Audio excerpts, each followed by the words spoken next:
Assalamualaikum warahmatullahi wabarakatuh. Hello everyone, how are you today? Halo semuanya, apa kabar hari ini?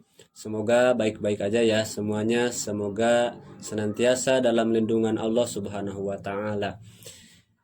Teman-teman, pada kesempatan kali ini saya akan kita akan belajar tentang procedure text, tentang teks prosedur. Bagaimana cara membuat teks prosedur dalam bahasa Inggris ya.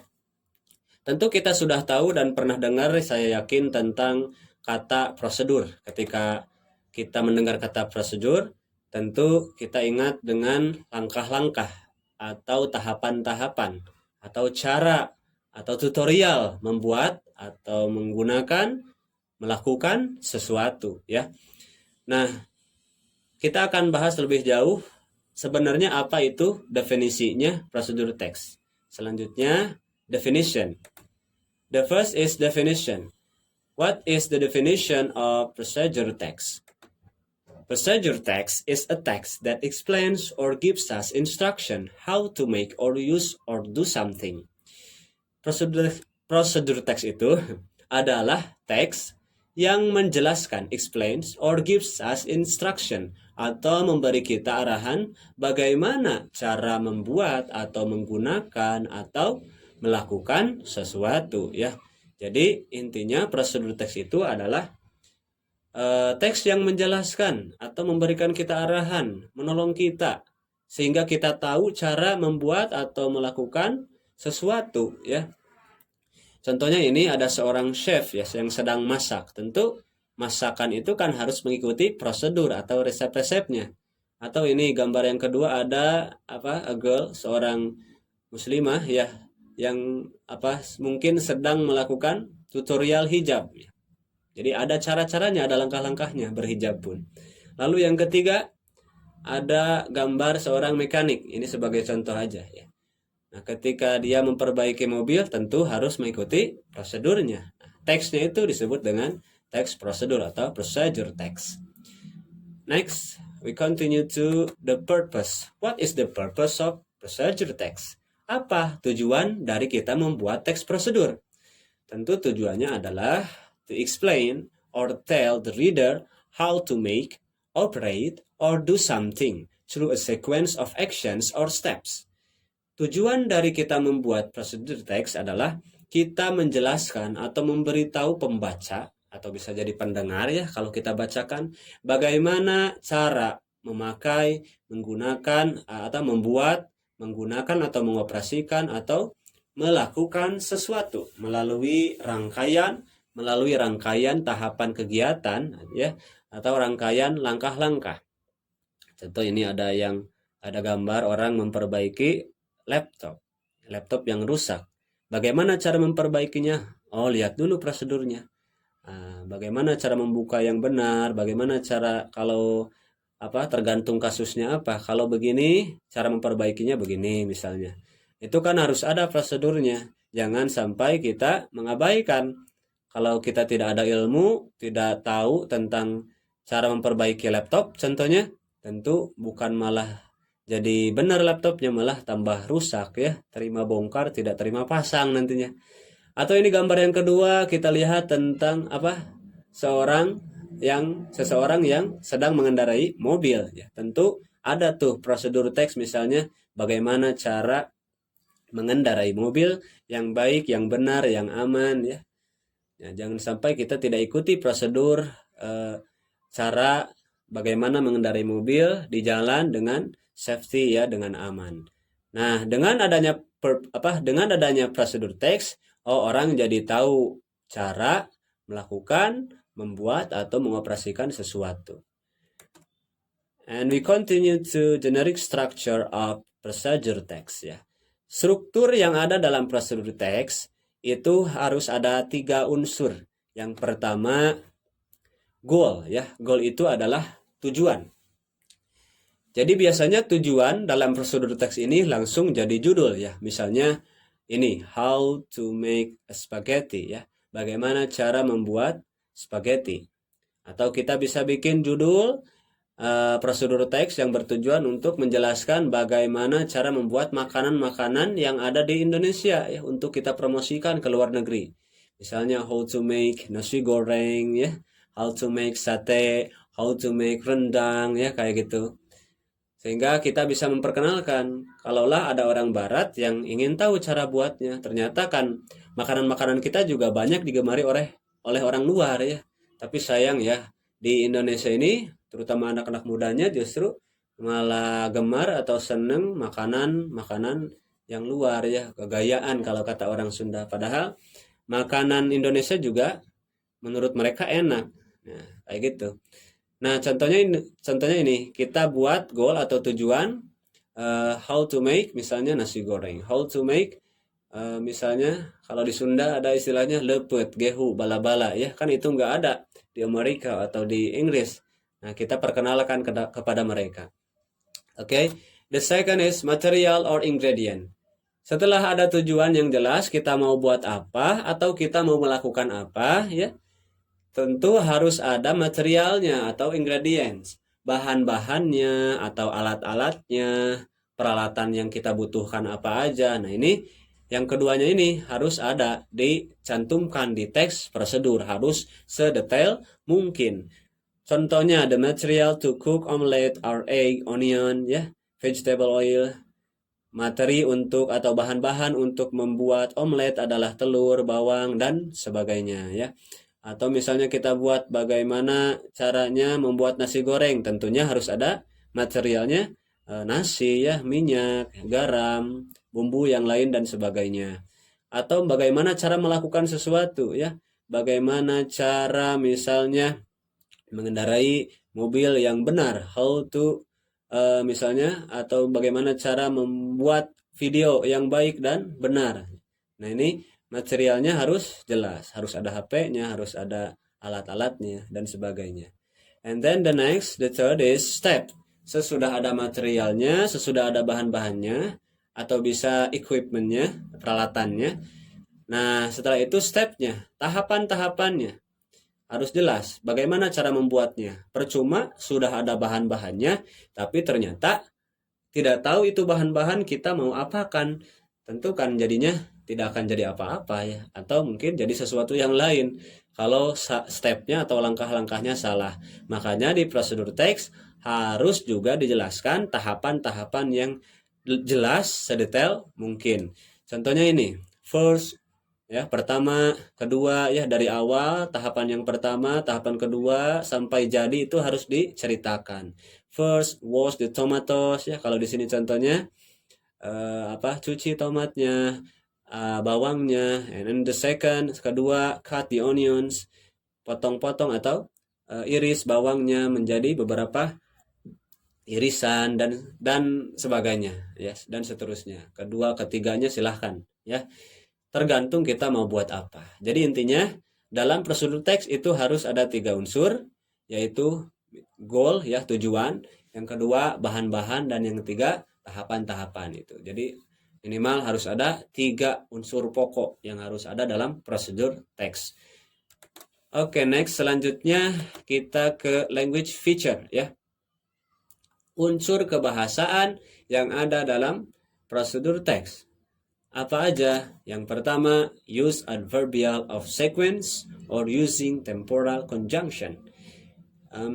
Prosedur teks itu menggunakan kata keterangan yang menunjukkan tahapan waktu.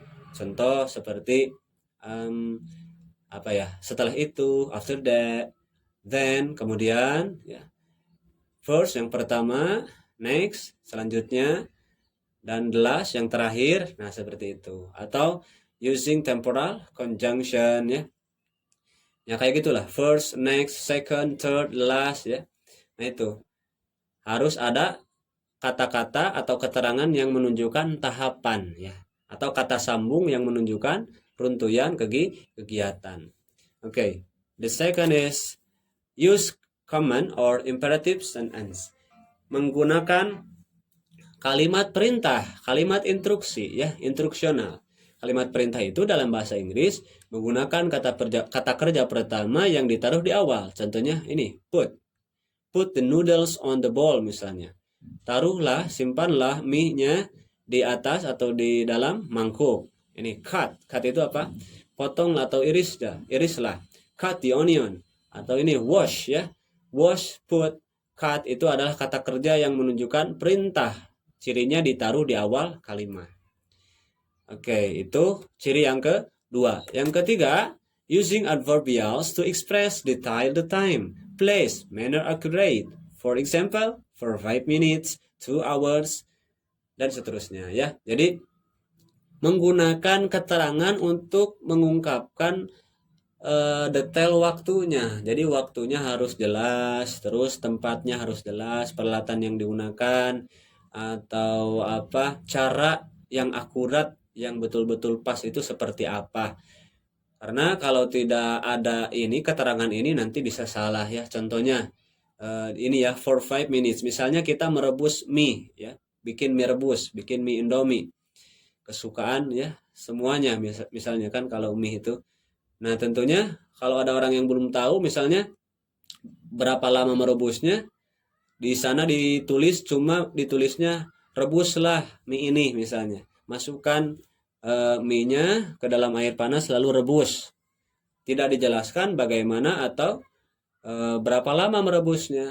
Nah, misalnya kalau kelamaan kan ya jadinya nggak jadi rusak ya. Atau misalnya kita merebus sesuatu, menggoreng sesuatu terlalu lama akhirnya jadi gosong kalau tidak sesuai prosedur. Nah, itu harus jelas apa waktunya, tempatnya atau alat yang digunakannya harus betul-betul jelas. Lalu selanjutnya using action verbs. Using action verbs maksudnya menggunakan kata kerja aksi ya, bukan mental verbs. Kalau mental verbs kan merasa, memikirkan ya, berpendapat, itu mental verbs. Kalau ini langsung kata kerja aksi. For example, contohnya make ya, membuat, take mengambil, boil merebus, cook memasak. Oke, next. Setelah itu using simple present tense ya. Jadi bahasa atau tenses yang digunakan itu adalah simple present tense. Gampang ya menggunakan kata kerja bentuk pertama, teman-teman. Jadi gak terlalu susah lah. Gak harus mikir, oh ini apa ya verb keduanya, verb ketiganya ya, bentuk pasnya, bentuk continuous atau perfectnya. Nah, tidak usah mikir ke sana karena kata kerja yang dasar yang digunakan. Okay, next we continue to examples of procedure text. Contoh-contoh dari procedure text apa aja? Contoh-contohnya, ini saya hanya kasih sedikit aja contohnya. Misalnya ini, how to make a cup of coffee ya. Bagaimana cara membuat secangkir kopi. Nah, ini adalah kita analisis, ini adalah goalnya ya. Ini adalah goalnya. Lalu yang kedua, nah ini gambarnya ya kopi. Nah, yang kedua materialnya, harus ada bahan-bahan yang harus kita siapkan. Contohnya nih, first 2 spoons of sugar ya, 2 sendok gula, 2 spoons of coffee powder, 2 sendok bubuk kopi, and then hot water, air panas, a cup, 1 buah cangkir, and then a spoon, 1 sendok. Setelah ada materialnya, yang ketiga apa tadi? Harus ada procedure-nya ya, atau steps-nya bisa. Okay, the first is prepare 2 spoons of sugar, a cup, hot water, 2 spoons of coffee powder, and a spoon ya. Ini bisa menggunakan kata first ya, atau kalau ditulisan bisa pakai nomor. Ini apa artinya? Siapkan 2 sendok gula, 1 buah cangkir, air panas, 2 sendok bubuk kopi, dan 1 buah sendok.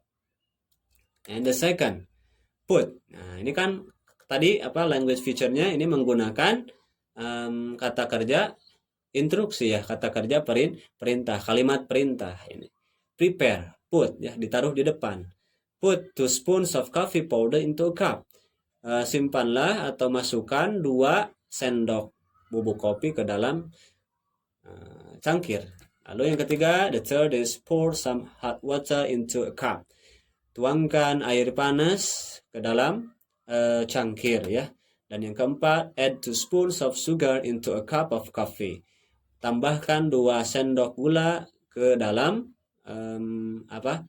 Tadi itu satu cangkir kopi. Stir it well. Stir itu apa? Aduk ya, aduk rata, aduk dengan baik, dan and the coffee is ready to drink. Kopi siap diminum ya. Nah, itu adalah contoh dari prosedur teks. Nah, ya. Dan ini contoh lagi, satu lagi, how to drink water according to Islamic Sunnah. Kalau ini contoh melakukan sesuatu ya. Contoh kedua, ya, how to do something. Ini how to drink water according to Islamic Sunnah ya, untuk teman-teman yang Muslim. Soalnya yang Muslim juga jarang juga yang banyak yang belum tahu bahkan ya, apalagi mempraktekkan. Yang pertama, kita siapkan apa aja kalau mau minum. Ya tentunya gampang, harus ada gelas, harus ada air ya. Terus langkah-langkahnya, stepsnya, kalau mau minum gimana? Tuntunan Islam, tuntunan sunnah Rasul. The first is take clean glass. Ambillah gelas yang bersih dan fill it with water. Isi gelas tersebut dengan air according to your requirement. Menurut atau sesuai kebutuhan kamu ya, jangan berlebihan. Soalnya kalau kita ngambilnya kebanyakan terus gak habis, jadinya kan mubadir, gak baik ya, dibuang-buang. Bisa jadi yang kita buang-buang itu berharga kan bagi orang lain. Di teman-teman kita atau saudara kita yang di tempat yang kekeringan, misalnya di luar negeri, di Afrika yang sedang kekeringan ya, di daerah-daerah panas, mungkin susah air, sementara kita buang-buang. Nah itu kan gak benar ya, gak baik. Makanya sesuai kebutuhan ambil airnya. Begitupun juga yang lain, makanan atau apapun ya, ambillah sesuai kebutuhan. Lalu yang kedua, the second is recite Bismillahirrahmanirrahim or basmalah ya.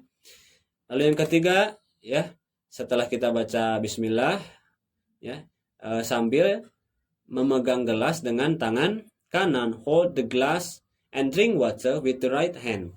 Pegang gelas sama minum airnya dengan tangan kanan. And yang keempat, the fourth, sit down and drink water. Jadi gak boleh berdiri, harus sit down ya, harus duduk baru minum air. Lalu yang kelima, drink water while taking 3 breathing poses ya. Minum air dalam 3 jeda tarikan nafas ya, 3 kali nafas. Jadi jangan bernafas dalam air, kita minum itu gak boleh sambil nafas ya. Setelah kita minum, kita lepaskan, baru boleh nafas, lalu minum lagi. And then the sixth, while drinking water, do not blow or exhale your breath into your glass ya. Ketika kita minum jangan tiupkan napas kita ke dalam gelas ya. Nanti kan apalagi musim pandemi sekarang bisa menularkan penyakit itu. Kalau kita punya penyakit terus kita keluarkan nafas kita, terus gelasnya itu atau minumannya diminum lagi sama orang lain, itu bisa menular ya. Nah setelah minum, the last is recite alhamdulillah or hamdalah ya. Alhamdulillahirabbil alamin.